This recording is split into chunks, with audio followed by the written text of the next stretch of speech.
put together just a panel to answer questions and help people better understand holistic birth and pregnancy and all the options that are out there. So you want to do a quick little intro?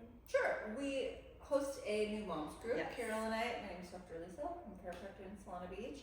So every month we were hosting this new moms group, and we were like, we have more to say. We need more time. So we have this event, especially because there are so many people giving birth in so many different ways, and not everybody has the best experience, and some people have an amazing experience. It's like, what's the difference? Did they have more information than somebody else, or were they, did they have a community of people that they could ask questions to? So we want to be that community of people for you. And I trust everybody here, so I think it's going to be fun. Yeah. Nice. All right. You want me to start? Sure. Sure. Okay. So, like I said, I'm Dr. Lisel. My office is in Solana Beach, and I've been a chiropractor for 10 years. The one thing that I knew for sure when I got pregnant was it's going to be a home birth, and if, God willing, if I get to stay at home, this is how I know how to give birth. I know how to give birth naturally. I don't know how to use medication. I don't know how to be in a hospital. I know how to be at home in my bed and in my living room. So when I found out I was pregnant, I was like, okay, this is the team of people that I want to be with me. I have kind of like a interesting outlook on getting pregnant, especially because I'm 37. Didn't really think I was gonna ever meet somebody I wanted to have a baby with. My partner is 58, and he was told, no, your sperm count is like not strong enough or whatever. And when he was formally married, they had to go through this more medical procedure to get pregnant. So I thought, oh, I'm gonna have a stepdaughter, probably not gonna get pregnant. And both of us were fertile enough to have a pregnancy. And it was like a little bit of a surprise, but not a surprise at all, because I've been getting adjusted by other chiropractors for the past 10 years. He actually found me to be his chiropractor. That's how we met. So this guy is healthy now. And look at that. We're having a baby. I'm in my 3rd trimester. I'm like completely confident in my body's ability to give birth. I took Carol's 5-week hypnobirthing course. I'm giving birth with Olivia. You'll see everything I'm talking about. The main thing with chiropractic and pregnancy, there's 2 main things in my outlook, just as like a human, is what's the most important organ in your body when you're delivering a baby? You could say your uterus, it's very important, but your brain is the most important part of your body to signal to your uterus, okay, it's time to get to work, it's time to do that thing that you're supposed to do. And chiropractic connects your brain to the rest of your body through your spinal cord. That's why we're adjusting people's spines. It's nice to feel good and to like hear the crack and get your body to feel good without any pain. But the more important part is getting your brain to actually communicate to the rest of your body through your nervous system. So that's my philosophy on chiropractic, and I'll die on that hill. And then the second part of chiropractic is called Webster technique, and that's for pregnant women. So very commonly people find chiropractors when they're pregnant if they're in pain, and that's number 1. But number 2, sometimes if their baby is not moving head down, and then they'll find a chiropractor. And my outlook on those things is, why don't you prevent that breech position from ever happening? Start your chiropractic early in your pregnancy, and then you'll never have to deal with it. Because if your pelvis is open and mobile, and your ligaments are nice and stretched out, then that baby always has space and time to move down, because 42 weeks of pregnancy is plenty of time for a baby to move head down. So when people are already under chiropractic care, they're able to get pregnant. When they're already under chiropractic care, they feel better, and then once the baby's supposed to be delivered, their body is prepared and mobile. And then, not to mention, that 4th trimester, their body's able to repair because it's used to it. It's like your body's already been doing the right things this entire time. So myself as a chiropractor, it's like the number 1 thing I've been doing this pregnancy every single week is getting adjusted. I have a new chiropractor who joined my office who's going to take care of me. I'm employing her to take care of my existing patients because I'm so passionate about pregnant women having an experience that is positive, you know, like it makes me really sad when I hear from women these kind of like traumatic experiences, and I think, how can we prevent that from happening? Let's have a good pregnancy along the way. Another aspect of chiropractic that I like is like, it's pretty fast. It's pretty fast to get adjusted. So, you know, if you're working, if you don't have a lot of time, it's like you can get adjusted and outdoor in 15 minutes. And we make it affordable.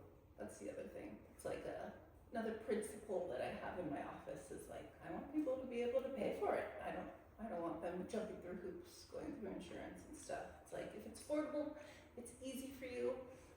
I just want to help you along.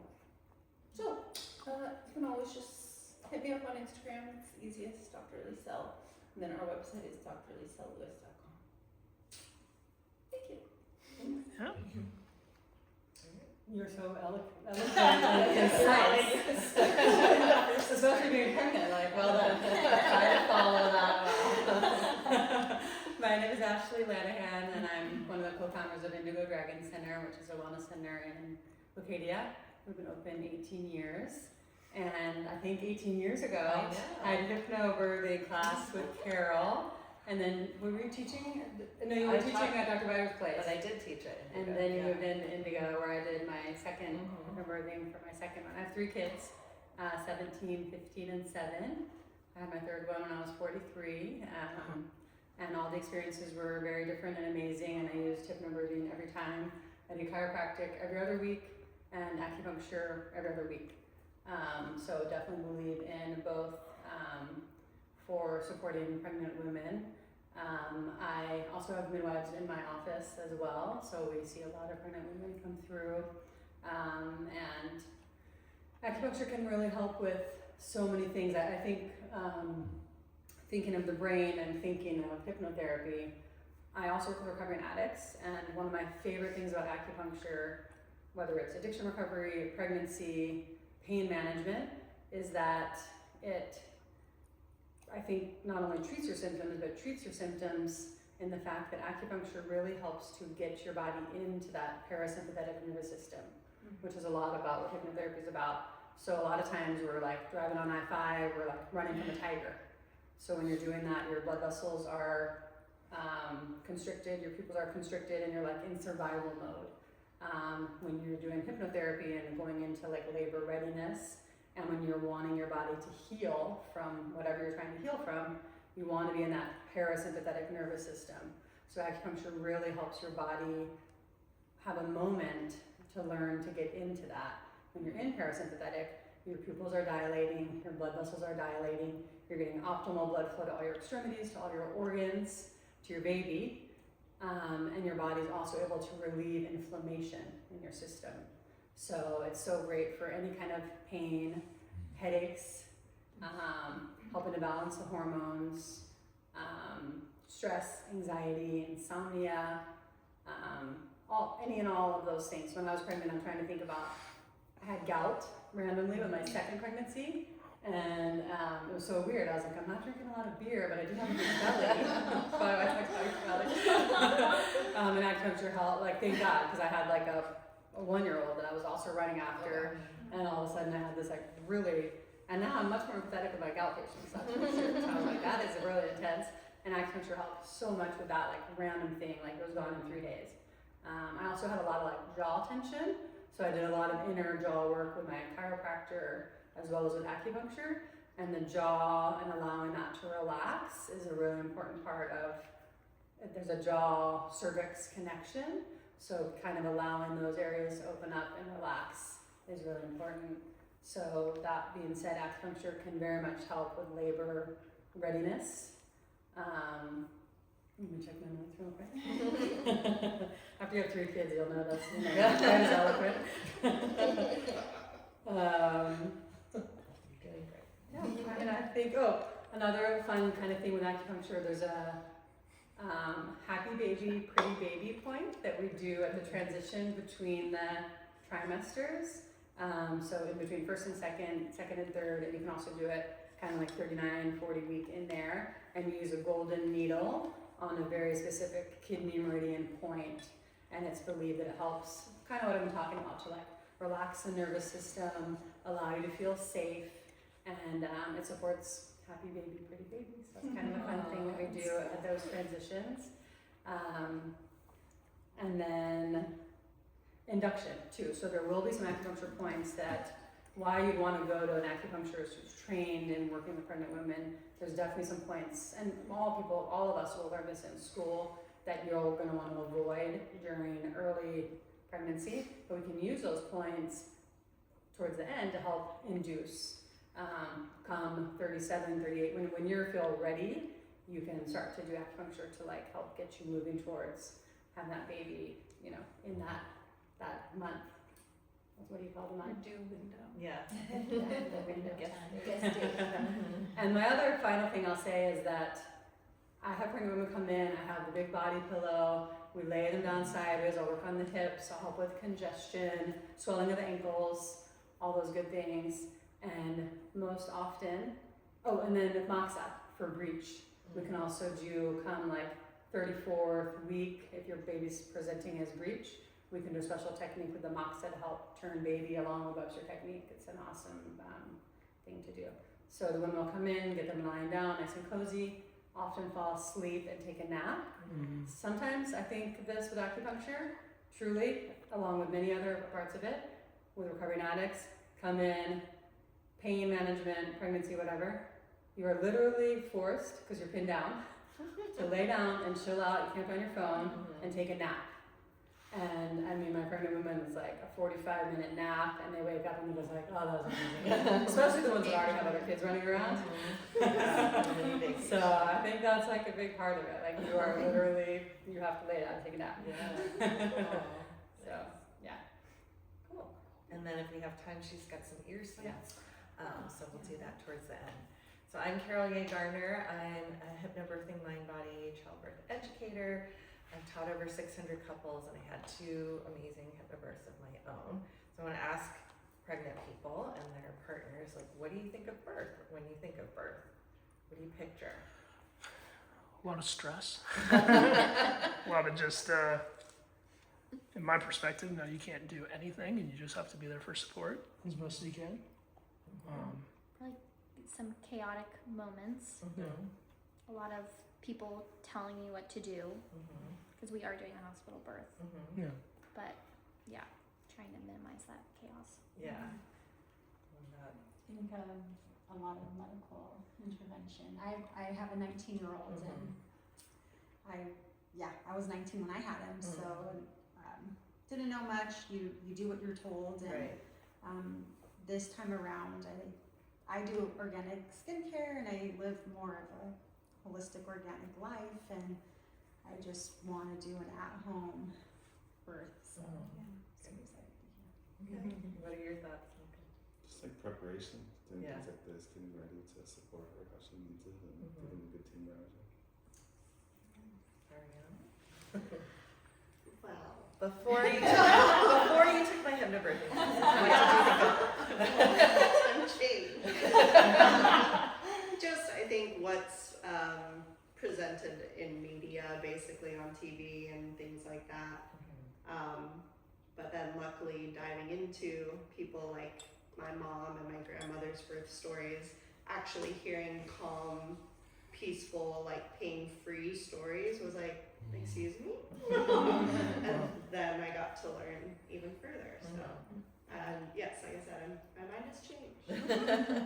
Yeah, so I think we grow up just seeing what's on TV, and we think birth looks like that, especially in the hospital, right? Screaming mom, dad's getting his hands squashed and getting yelled at, right? And the dad's just kind of sitting there going like, I don't know what to do. So birth can be completely different, and what hypnobirthing can do for both of you is teach both of you what the physiological process of birth is, because so many people don't even really know what the uterus is. It's a set of muscles, it's an organ, and what it's doing, and that if you get out of your way, your body and your baby actually know what to do. So the key is learn how to relax, but that's counterintuitive, right? To relax during contractions, to relax during pain. So what hypnobirthing does is it retrains your brain how to stay calm when you might be feeling really intense sensations, have lots of distractions, but stay centered and calm so that your body and your baby can do what they're naturally capable of doing. When you go into birth and you're fearful and tense, it sends out the fight or flight response, which sends more blood and oxygen to your heart and your lungs to keep you alive, to survive, right? And to put more oxygen and blood into your arms and your legs so you can run away.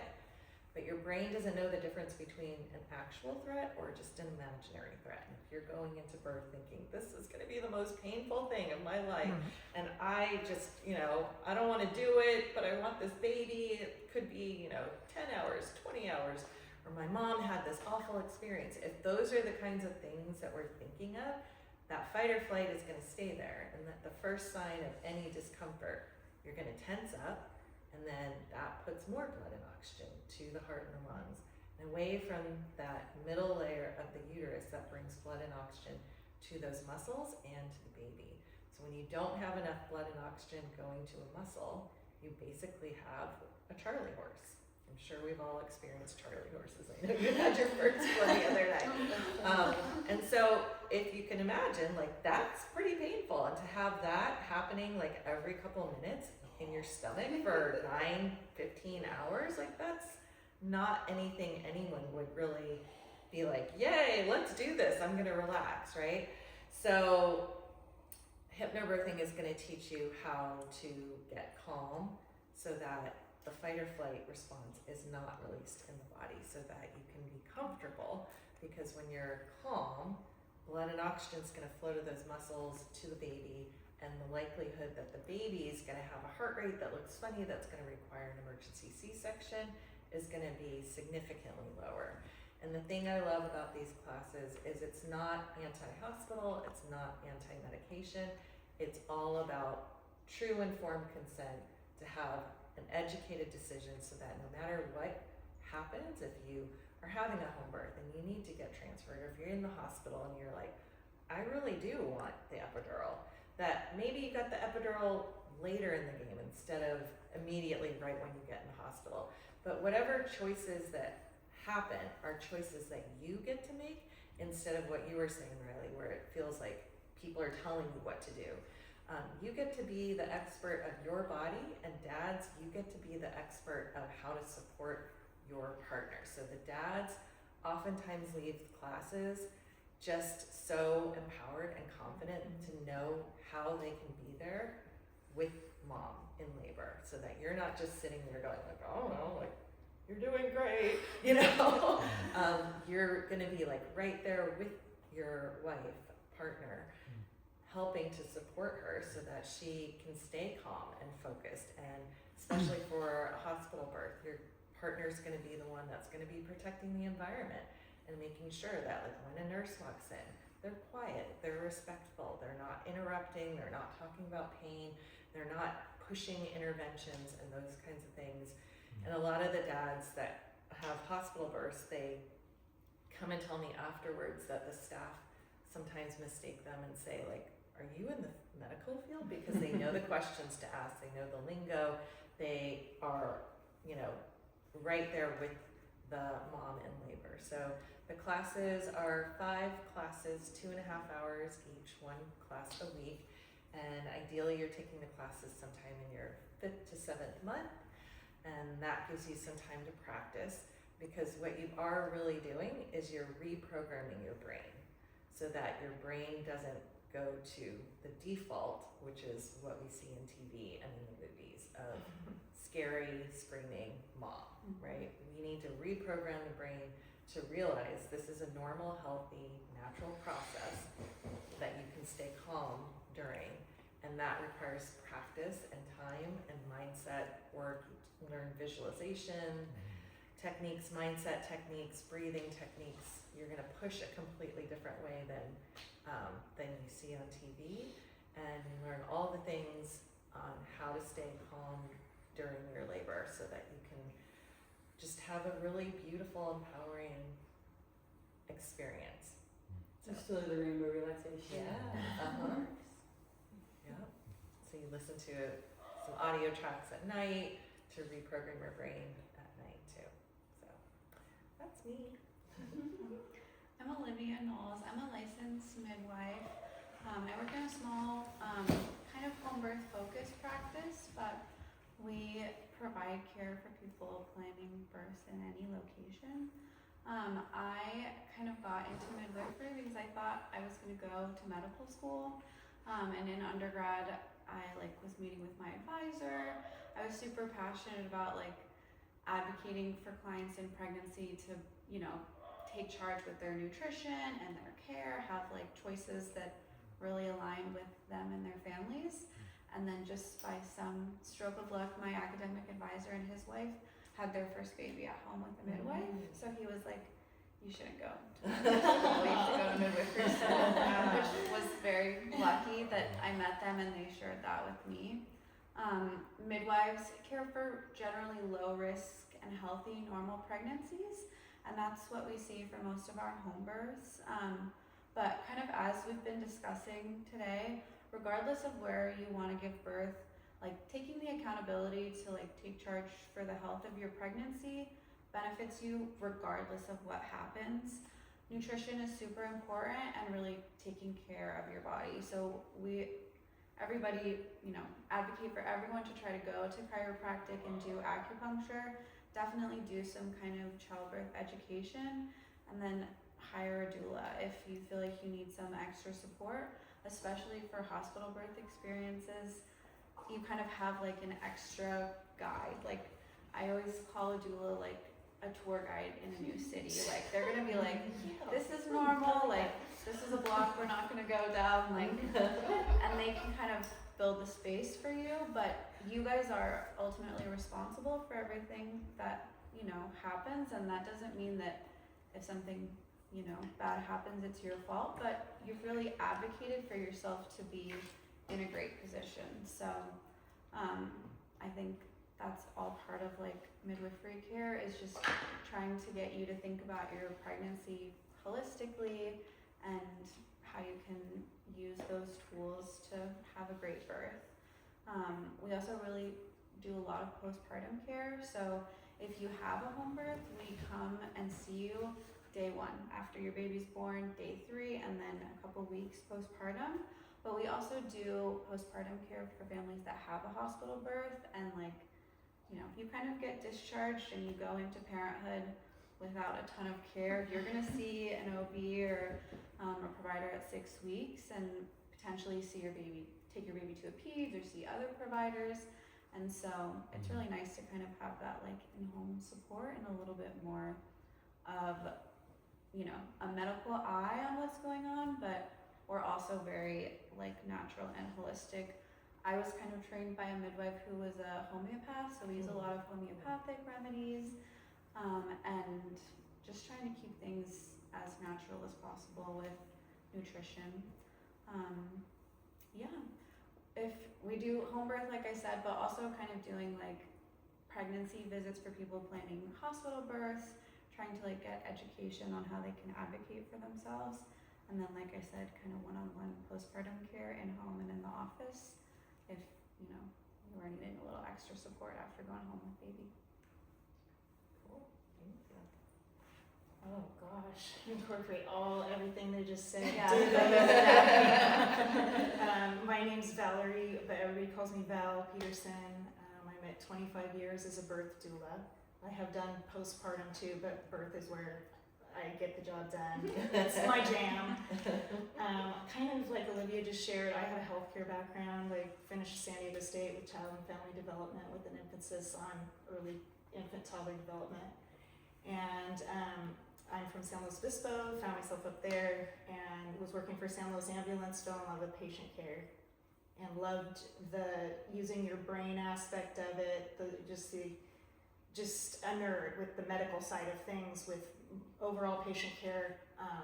And then I had a firefighter schedule, so I took a 200-hour massage course, and that instructor is what told me, you know, hey, where are you guys all headed? And I'm like, I don't want to work in a spa. I want to work with moms, pregnancy babies. And she goes, why don't you look into becoming a doula? And I said, a what?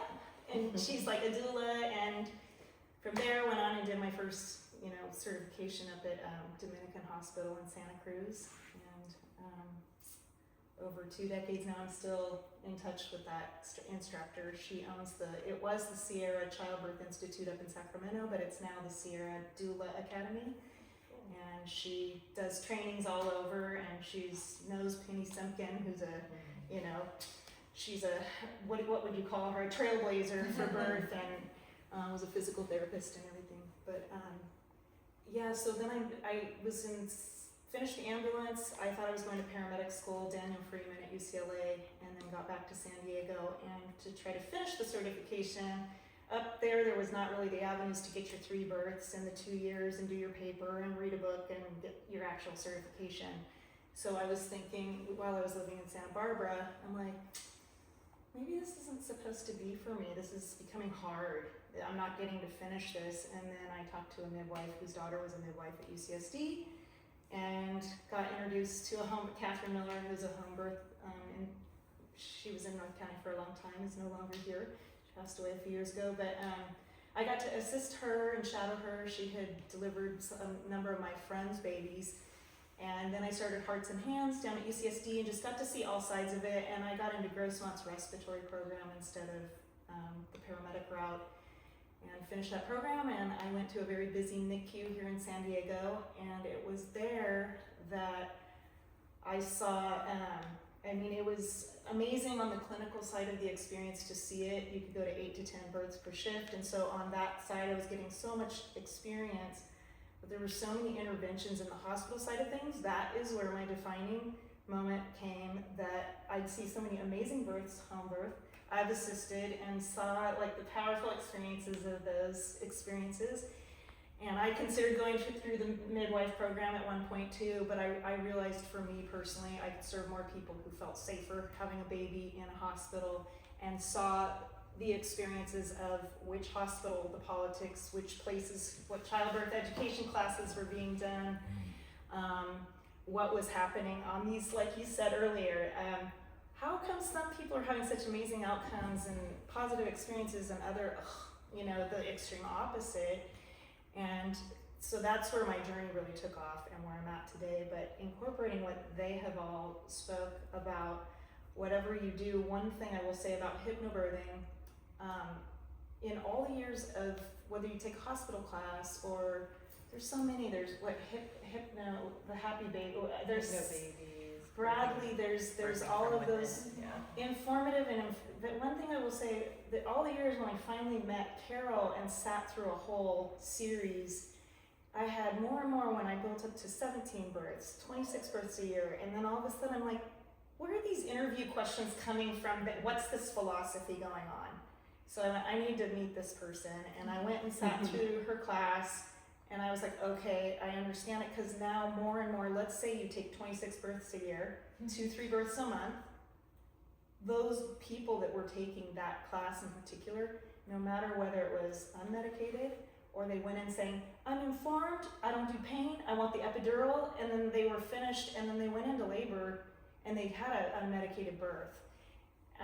If they thought they wanted it and things changed and they had a medicated birth, or things changed and they ended up with a cesarean, the one thing that I noticed personally on my journey with all of those families were that they had much better postpartum recovery times. Like they just had a more positive, like, hey, it's a healthy mom, healthy baby, where other classes, and I'm not downplaying any other styles, I just noticed the ones that are extreme one way or extreme other, it's like when the things start to kind of change and go off, those were the ones postpartum wise that had a little harder times.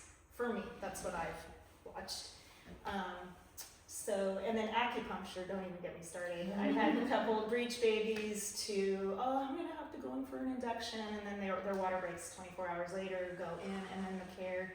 Webster technique, that I've had families where baby number 2, with the pelvic floor recovery type scenarios, all kinds of different scenarios, that is a game changer that they said they wish they had known for baby number 1. But yeah, acupuncture from also supporting families who were on their journey to get pregnant. There's so many really wonderful things, and home birth is amazing if you're gonna, go down that journey too. It's been I feel very blessed to have started and had my journey go. Cause San Diego, I thought, oh, this isn't meant for me, because I wasn't getting those births to finish up that original first certification. Then UCSD, I was told, you're not relatable, you've never been married, you've never had a baby, and I was like, wah, wah. I was like 27, and I'm like 52 now, but I'm so glad I never listened to that woman up in San Luis Obispo. Then San Diego, all of the gals that when I did their volunteer program and got going, they're like, none of us are pregnant, we're in medical school, or we're doing this. Everybody was there, so supportive, and it just reshifted. Goes to show you the power of like positive stuff, growth oriented, so. But yeah, I've loved the work, and doulas don't take over don't take the place of the dad or the partner. That's a number one myth. And another one is, oh, you only do home birth and don't support hospital or medicated births. No, that's not true. But there's all those things that you get told when you hear. It's just, we educate, support, guide what's working, what's not. Gently make suggestions, but the mom in labor is ultimately the one who guides the show. And not taking over the role of the partner, and just we support the birth team. We're not taking over anybody's place in during the birth. But and advocacy for the birthing mom and the newborn as well. What are your babies? What are you wanting for that baby in the postpartum care in the hospital is very different than a home birth. That is for sure. Things move very, very fast, and as the shift changes, it's just different for sure. So just being educated is powerful, and asking questions and feeling supported. And then there's also like she said, the postpartum visits. That's more of sometimes the overnight care, light housekeeping, different things, various different needs for the family. Multiples or different ball of wax too. But so I'm wishing you all the best. Thanks, Val. Yeah. And Dr. Danielle's here. I'm Danielle. I'm a pelvic floor physical therapist. So I won't be involved in the actual birth, but I'll work with you before, preferably, and after as well. So here I brought the model of the female pelvis. So all of these red things are your pelvic floor muscles. So they act as like a sling or a hammock to hold up all your pelvic organs. So you have your uterus, your bladder, and your rectum. And they play a role in sexual function and then maintain continence so that you're not peeing, pooping, or passing gas when you don't want to. So when you're pregnant, baby's growing in the belly, getting bigger and bigger like a bowling ball sitting on top of all this. So your pelvic floor goes from this to kind of like an overstretched hair tie. So a lot of women, when you're pregnant, especially as you advance through pregnancy, start to get what's called stress incontinence, which is leaking with jumping, running, laughing, sneezing, coughing. Sometimes feeling like things are going to fall out, or just feeling a lack of support, or even getting increased low back pain because the pelvic floor holds up your tailbone, which is the bottom of your whole spine. So it's kind of unstable. So we can work with you on those things, work with addressing any pains you're having, especially like SI joint pain, pubic bone pain from the increased relaxin hormone that's coursing through your body during pregnancy, keeping you strong during pregnancy and in any activities that you want to be in. And then we also do a lot of birth prep. So teaching you how to relax the pelvic floor, especially since a lot of us in this day and age with all the stressors around tend to have a tight pelvic floor from just clenching over and over. So teaching you how to relax, how to stretch it out so that it's in a good position to be able to birth the baby. Going over birthing positions that can help prevent tearing, along with some other techniques. And just going through the stages of labor to help the baby get through the pelvis more easily. Because it has to pass through this opening and then this opening. And then for postpartum support, so many things can happen. You can have urinary leaking, fecal leaking in some cases, diastasis recti, which is when your abs kind of separate, back pain from the birth, prolapse, which is when any of those organs, which would be your uterus, bladder, or rectum, kind of come out a little farther than they should be, and it's kind of uncomfortable. and then just any pain or weakness that you're having. So especially if you're planning to have a pregnancy after that, it's best to come in and rehab your whole pelvic, not just the pelvic floor, but the pelvic floor, the core, your whole body, just so that you can be in a good spot for the next pregnancy. Great. All right. So now we've got time to answer questions. What questions do you all have? Yeah, this was a lot of info. But it was great. Are you overwhelmed? No, this is really, I mean, You told me there was going to be some specialists here. There's I some know. specialists. I didn't really tell them what we were getting into. It was like, I'm gonna do a panel. Things, I know. Yeah. Yeah. Where's your practice at? Or where? I have a couple offices. So one is with Lisel's office in Okay. Solana Beach, and then there's another one in Rancho Bernardo, Okay. and then there's another one that they're very, very part-time in Imperial Beach if you happen to be down south. Dr. Lisel's location would be ideal. So awesome. I can choose my pelvic floor patient. I'll be contacting you. Perfect. And pelvic floor therapy, just so you know, is good for men too, because you also have a pelvic floor. Yes. And so that gets a little jacked up as you age and, so it's helpful for you guys to also see a pelvic floor therapist. Especially if you suffer from chronic constipation. Oh. I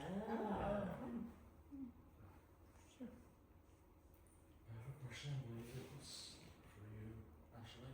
You were the one who spoke about the connection between the jaw and the cervix, right? Mm-hmm. Okay.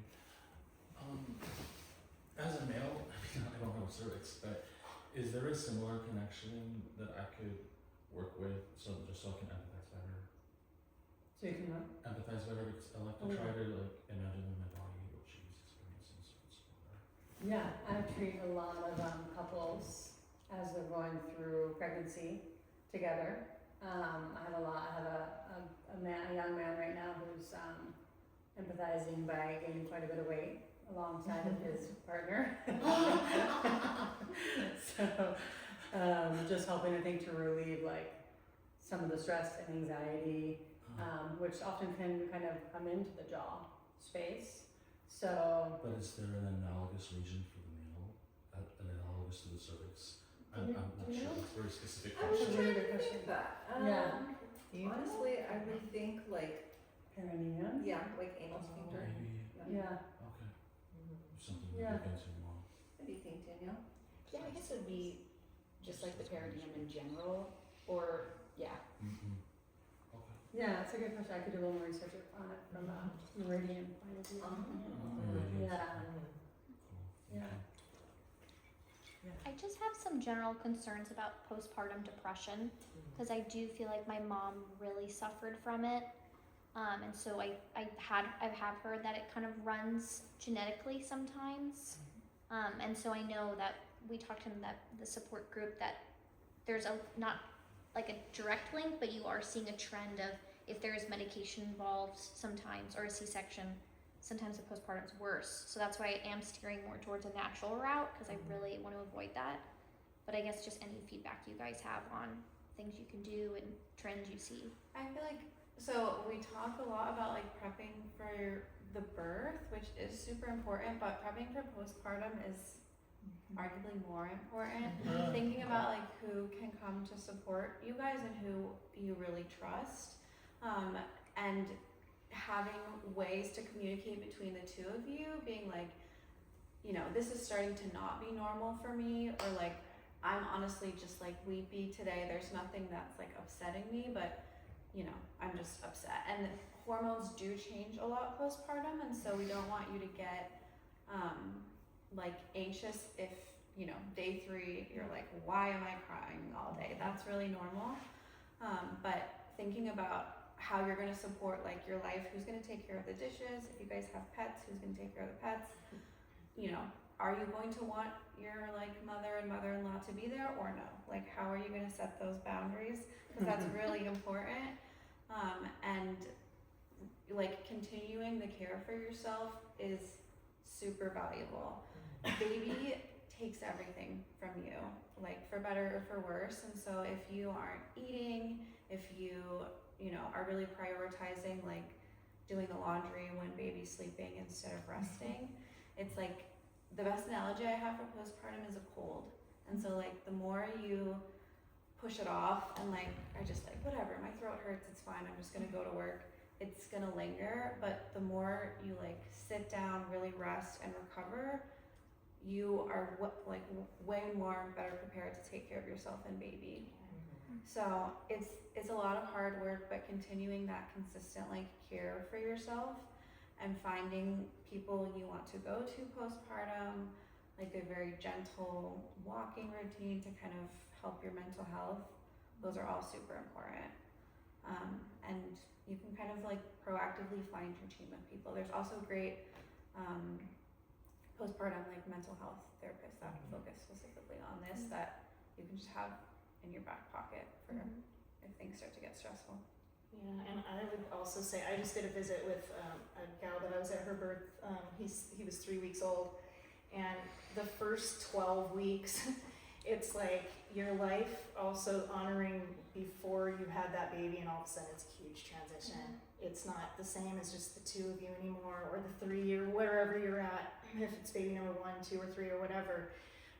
The other thing is normal, we'd be tired. It's an adjustment. The first 12 weeks, it's when you're not wanting to do the self-care, get out, you don't care, you're not bonding with the baby, those bigger things that are going, like she said.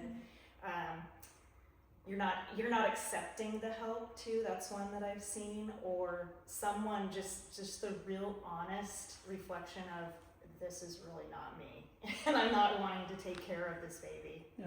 That's usually, especially if it's going beyond the 3 months, the 12 weeks, you know, it's just such, and they go through growth spurts.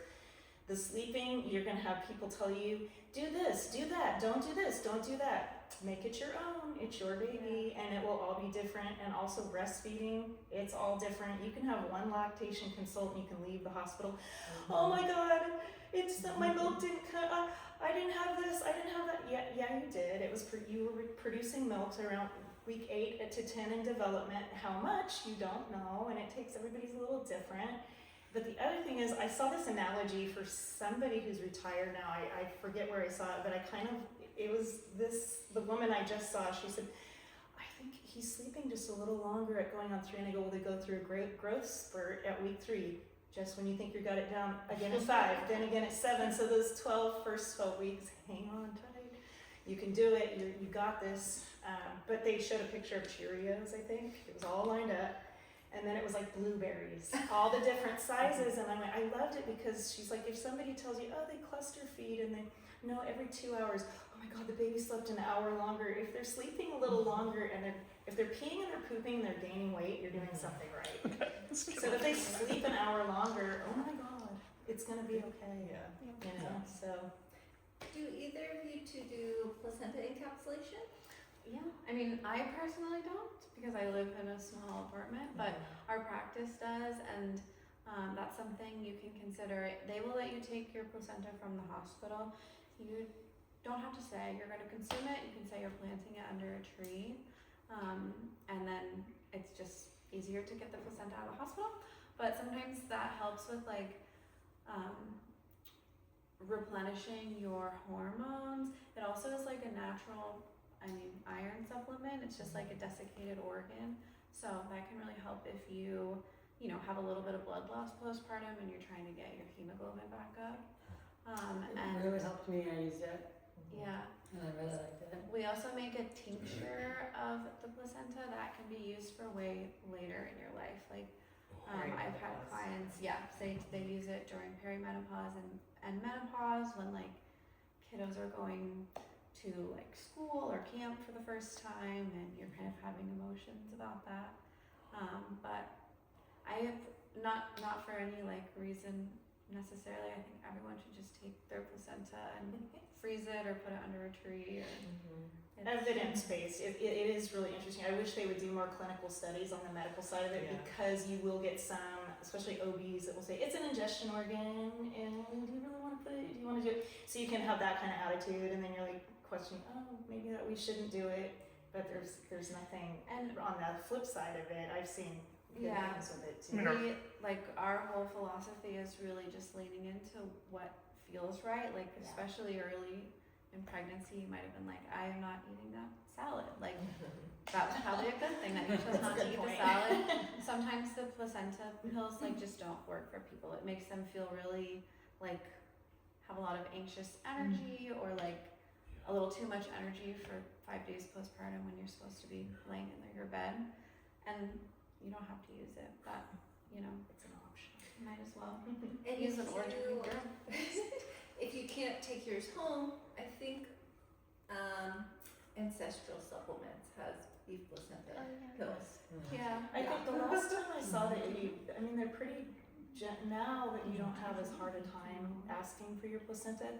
The last one that they were gonna do that service, the midwife that delivered her in the hospital and the person doing the encapsulation, they wouldn't let her do it because the mom at the very end, right before she delivered, developed an infection. Yeah, there are certain reasons that like I would probably say maybe you don't want to like ingest it. Like if your baby has a lot of meconium during labor, you'll like, and you guys can ask at your birth, wherever it is, be like, can I see the placenta? They will show it to you, and you can see sometimes it looks so a little like Mhm.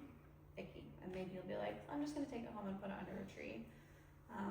But I've done research, and there are some studies that it helps like rebuild your hemoglobin better than like a beef organ or something, just because it's so biocompatible to you. And our service is $300 for the placenta, for a tincture, and then we make like a cute little heart with the umbilical cord if it's long enough. But yeah. And do you come and pick it up, or? So yeah, one of us, wherever you are, we can either come to your house or meet you at the hospital. If you birth with us, we just take it with you or with us. It can stay refrigerated for a day or two. So if you like are trying to make a decision or you haven't arranged it until postpartum, it works too.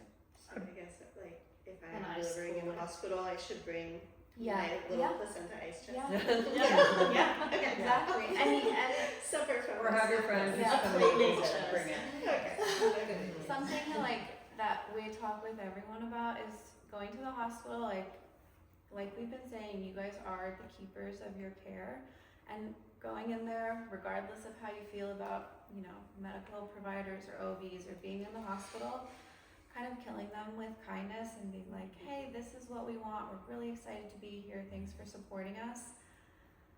The hospitals here are pretty like understanding about what you want to do. Labor and delivery, they'll do whatever you want. Postpartum is a little harder. You know, the peds will come and talk to you and make sure you feel informed about all your choices, but you guys are in charge of everything. You can decline things, you can fire your nurse, you can fire your OB, say I need someone else, this isn't working for me. Super good info to know. Yeah, and you can switch if you're not proving I've heard out at that like nurses. 28 weeks or 32 even, depending on what's going on, or the attitude is changing. You're like, I'm getting kind of stressed now. They were really cool in the beginning. That's been a common one over the years. I'm like, switch. And they're like, oh, I didn't think we could do that. I'm like, oh, you can do it. I just had one of my best friends go through the experience where they had a really stressful nurse in the room and they didn't do anything, and now it's, you know, it's been a whole year later and we're still talking about it. Like, it's a new experience, and it's like, I just, Traumatic. yeah, just wish you knew that you had that choice to be like, you know, I understand this is your hospital, but, you know, politely get out and have someone else come in here. Yeah, you can. They'll be like, okay, thank you. Yeah. They'll bring someone else in. Yeah. Just go to the Yeah. chart. But all that info gives like the supporter confidence to be able to make that decision, Yeah. right? Because you're right, like it's. I'm not gonna do Yeah, that. she's not gonna be able to do it. She's gonna be be over your there thinking about her own special place she needs to be in that makes her experience so much better. I'm So a people pleaser, so I'm not doing that. Yeah. but that's You can a also great ask job your for doctor that. to do it Yeah. too. Yeah. Like my first birth was in the hospital, and the doctor came in and kicked that one of the nurses out. He's like, "You're not in here." Kicked her out. Did not want that lady in the room. yeah. And then the other thing I want to say, don't leave the umbilical cord hard on your coffee table because your dogs will eat it. Very true. That's how Or like good, a little that's how stomp nourishing or all those something. organs are. And then the other thing I want to say about postpartum depression, and it's dependent on the person. I'm very much a people person, but my friends did like a food thing, and so you can be very direct, and you know, if you only want them for 15 minutes, make sure to wash your hands, you know, and all those things, like whatever is comfortable for you, and it might change between now and when the baby's born. But I really enjoyed having and tell them kind of what you're craving too, like what foods you want, chicken soup or cantaloupe with cottage cheese, whatever it is. It was so nice to be able to see some of my favorite people during that first month. And maybe they come every other day, but there'd always be food. And it was so helpful for my husband too, to know like he didn't have to prepare dinner. He could also help me and be with the baby. And so I really enjoyed that. It's a nice thing to organize. Yeah, highly recommend like the 5-5-5 rule. So 5 days, In bed. just stay in your bed. Like get up to go pee. Dads are gonna be in charge of like everything else.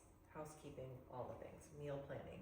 The next 5 days, your room, you can get out of the bed, but like your room is basically your world for the next 5 days, because you really want to just bond with your baby, figure out like what's going on, and you're going to be breastfeeding a lot. So like being out and about and like being like, yay, I'm going on a walk, or like going to the grocery store, like there's no badge for that. Like you are recovering from like a major physical situation. And so your body needs to recover, your milk needs to come in, you need to be as Your pelvic floor. needs to recover, you need as little stress as possible. So then the next 5 days, the last 5 days, then your house is like your world. So you gradually just like take that time to expand your world and make sure you've got all the, the meal prep done, you've asked for the support, you've got the breastfeeding consultant already lined up, all of those kinds of things. And then the other thing about hospitals, as I talk about in my class, is you're basically paying $15,000 for like a 2-night stay in a hotel. So if you went and showed up at a hotel and you paid $15,000 for 2 days and 1 night, and they were like, you can't get in the shower, sorry, like, oh, you can't eat, we've got this food over here, but you can't eat, and sorry, the only way you can lay down is this one position. Are you gonna be like, okay? Or are you gonna be like, excuse me, I paid $15,000 for this place. You're not paying that, but you are essentially paying that with your insurance. So just to remind you, like you are the customer, you do get to call the shots. As long as mom and baby are doing well, you get to make all the choices, not as a, I'm doing this and you can't do it, but more of a, I'm informed and educated and I know that I have options. Like we're a team here, let's act like a team. Exactly, yeah. This is for, Because most people go into a hospital birth, they take the hospital class and they don't know that they have all these options, right? that's easier for them, so Right. they're way better about that. But you're staying in the parasympathetic nervous system during that Right. time. Right. So you can let your husband kind of argue that, protect you, Right. and you can too, but just stay like breathing and Question for the doula, midwife, and the service that you provide. Do you guys accept insurance, PPOs, or is it out of pocket? I have not done the insurance thing. I will say this, I started so long ago that insurance wasn't even an option. Now it is, and it's kind of confusing, to be honest with you. And I need to understand more about it with the MPI number and all of that. So I will say this, couples that have their work situations with FSA and HSA type scenarios, yes, they have the baby, I give them services rendered, invoice, they get reimbursed. Now, as far as Kaiser, TRICARE, Medi-Cal, all of that, I don't right now. I'm sorry. No, that's okay. I don't know enough about it, It's great that they're starting to be more proactive with it, but for like Aetna, for example, I spoke with a lady that came my way that she was gonna have like her 10th baby, and it was gonna be her last baby.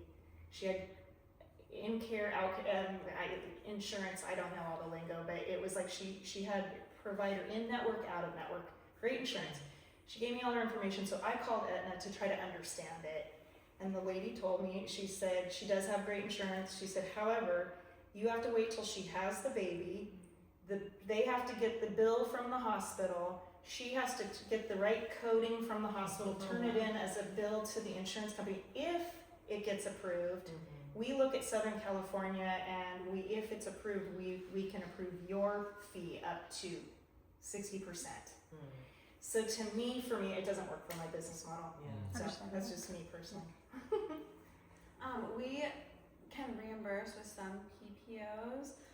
We have a third-party biller that works to verify your benefits, and sometimes they like allow for out-of-network benefits, but kind of like she said, you have to wait until after like baby is delivered and you guys are 6 weeks postpartum.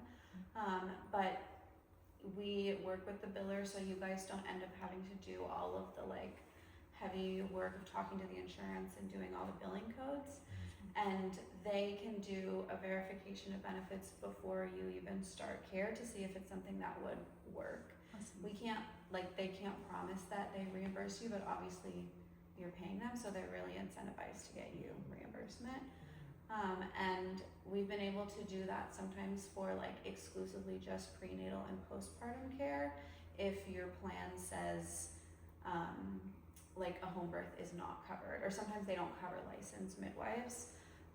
Some insurance plans offer gap exemptions where you can say you don't have any providers in your plan that are in-network providers, and so I'm making a request for you to pay this out-of-network provider as an in-network provider. So that's like the best option, and if that is your plan, I would try to do that.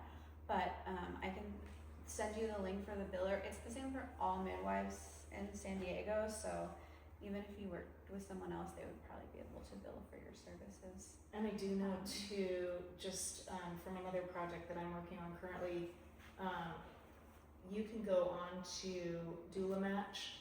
Yeah, And I've seen that on Instagram. there are a lot of doulas Yes, that yes. are accepting insurance for yeah, sure. and they'll be listed that they accept A, B, and Which C plans? of what it was, so it makes it a little easier. I know Kaiser, I believe, and there's so many right now of what they'll do and what I've seen a lot of the breakdowns, what they'll do, but I still am not knowledgeable enough to answer a solid question like that. I'm sorry.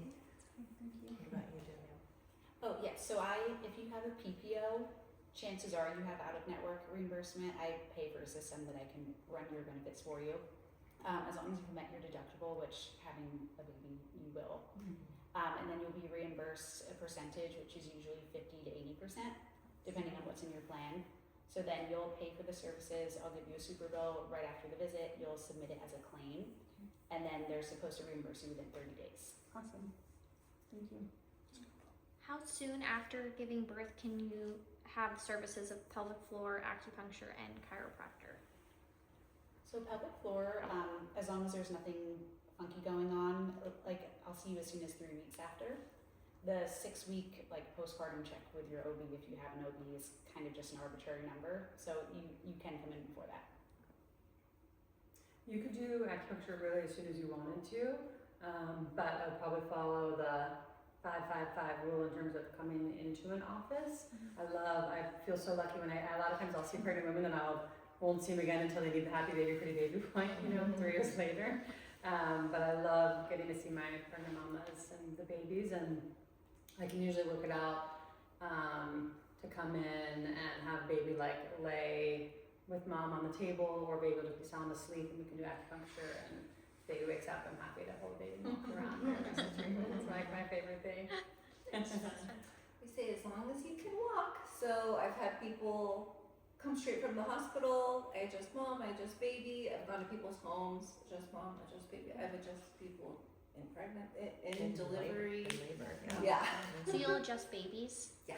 And it's like if a baby has colic, which I know is like an ambiguous term Really now, good for but that. Right. I've been seeing a lot of TikToks of people taking their colic babies to chiropractors. Definitely, yeah. No, We're it's a lot. lucky. They come in with colic and they leave with it. So Okay. yeah. I also offer home visits for new moms, so Oh, you do? if it's Okay. too hard to get out of the house, I can come to you. Yeah, Great. there's so many great resources for people to come to. So if you guys have the means, do that. Stick with the 5-5-5. Right. Yeah. Like, you're right, there was so much information tonight, but like, how many people don't know this information? I didn't know anything about anything of what y'all talked about. I mean, Yeah, this is a crash course for sure. Yeah, it's yeah. great though. I mean, like, it's just like for just so much information. And I think one of the things you'll learn in you guys all doing the hypnobirthing class. One of my favorite things that we learned, a couple of things, if I could say. We did this cool thing, and I don't know if you do it online, but you stand in a circle holding a pencil, And Carol would say, okay, now Oh, you yeah. close your eyes. Okay, moms and dads, try to drop the pencil. You kind of like listen, like, anyway. And then try whatever you would say. And then just say, okay, drop the pencil. And then it would drop. And so I really learned from that. Like, you can say try, okay, I'll try to meet you, blah, blah, blah, but are you actually? And I think I was pregnant with my first, and you know, my mom's generation, and I'm older than all of you, was very like, not about natural birth, home birth. And I'd go home to visit my parents on the East Coast. Like, oh yeah, I'm gonna try to have a natural birth. But it was like, I was kind of, you know, it was like, I wasn't embodying it. Yeah. And so that would help me so much of like, that's what I want to do. Like, I'm gonna have a natural birth. And then the other thing kind of that goes along with that is people see you pregnant and love to come up to you and tell you all their stories. Good, bad, ugly, whatever. And my husband was so great because I'd kind of not, like, I'm pretty nice and I kind of not had to listen, and we'd walk away and my husband would say, cancel. You know, because like that's their story, not your story. And I use that all the time I use both of those things for all kinds of things in my life. Like, I'm going to do it. I'm not just going to try, I'm actually going to do it. And yes, that's your story, but it's not mine. And I feel so lucky that all three of my births were just amazing.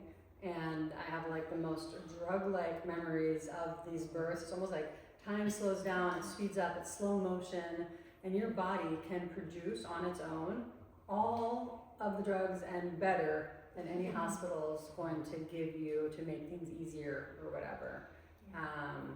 And If you're relaxed. if you're relaxed. And I used to think it was like really brave to have a home birth.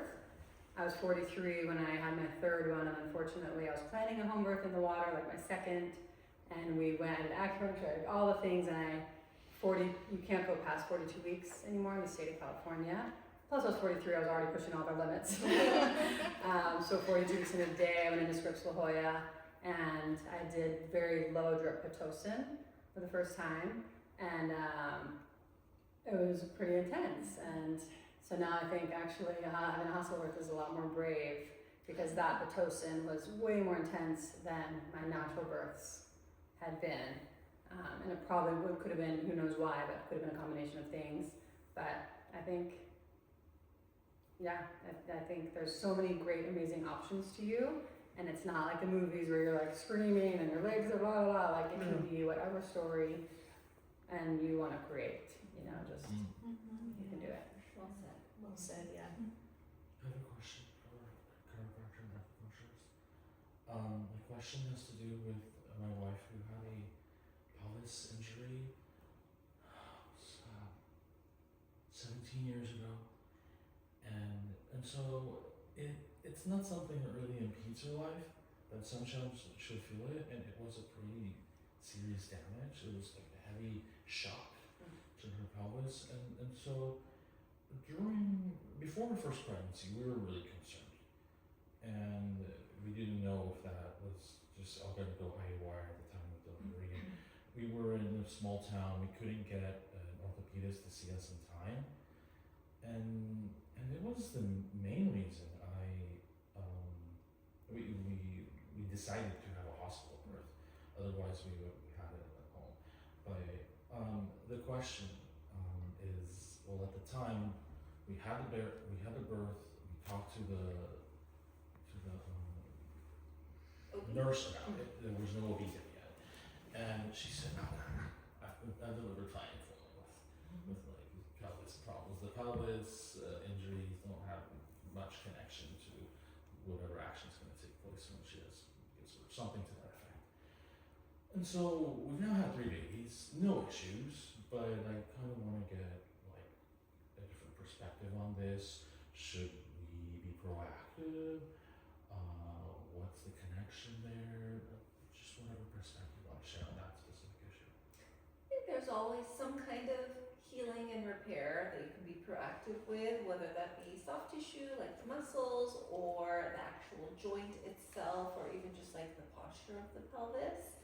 So let's say if you were planning on having another, even if you were not planning on having another baby, her body is like still healing until the day she dies. So there's something you can do about it forever. The quickness of the healing, that's what changes with each birth and with age, but there's definitely a lot of services like chiropractic, acupuncture, PT, all of those things, massage, those are always gonna benefit versus letting something get more and more damage. That's when there's a corner that gets turned, that if you can't fix it anymore, then, you know. That's why it can be important to be proactive. Right. Or That's when the observant, or at orthopedist least needs to look get into called, it. or, Okay. yeah. Okay, thank you. Appreciate that.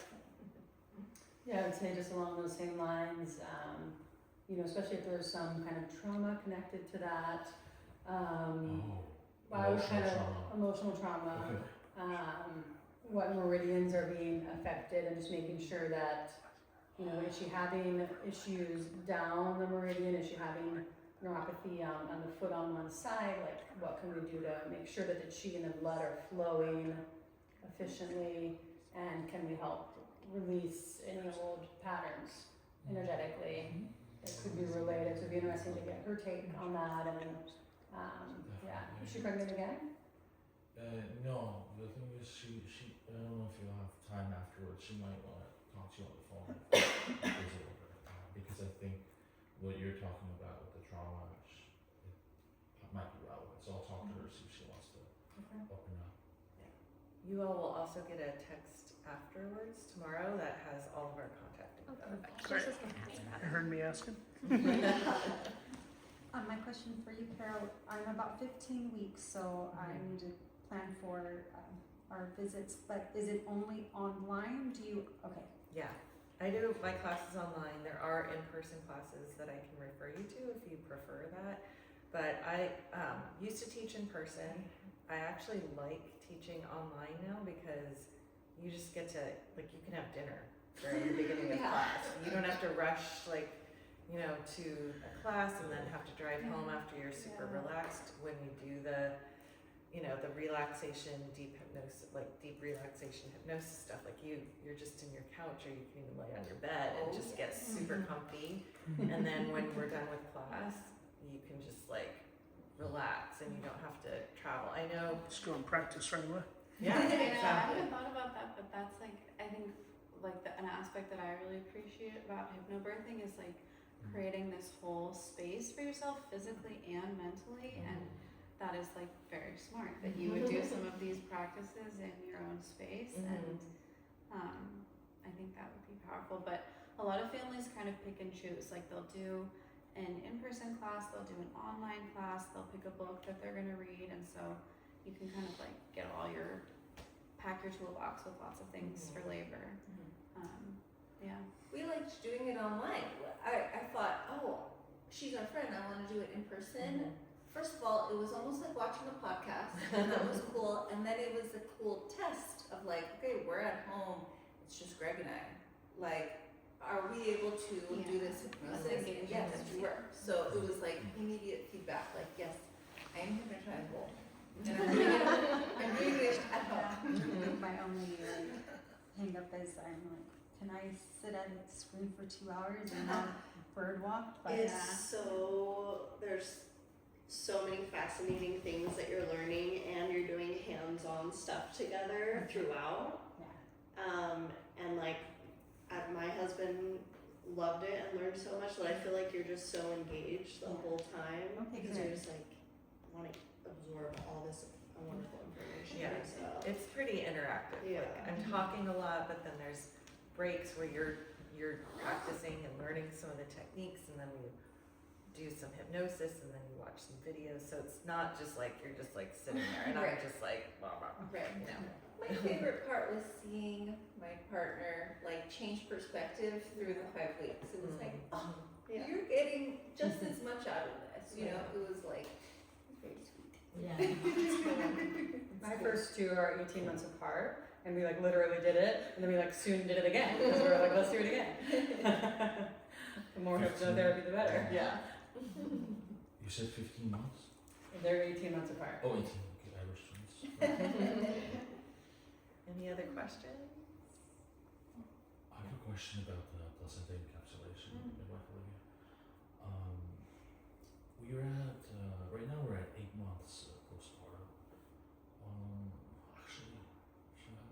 this question first.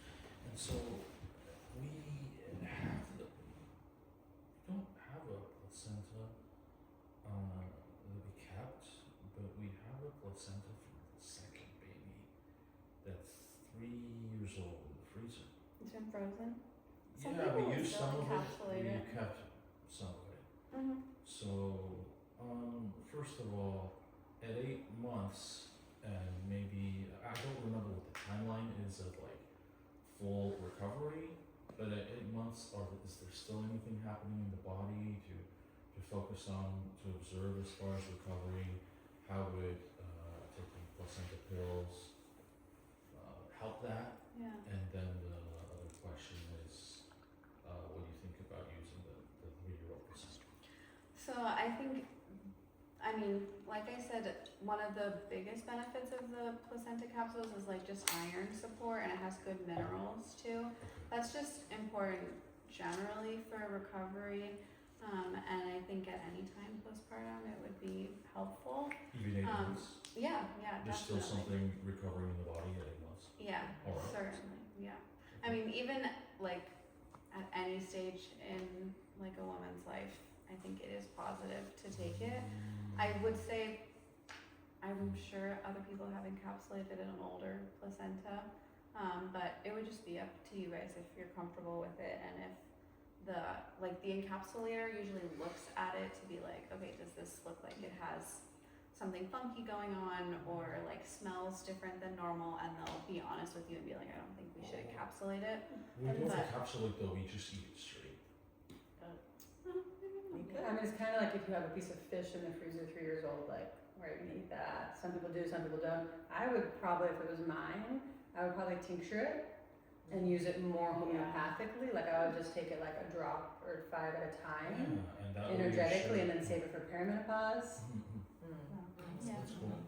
And then I think encapsulating it and tincturing it, and then using the alcohol, which that's what I would probably do myself. But I also don't eat fishes in the freezer for more. I guess And we I'll all pass have that fish in the to you. freezer, so.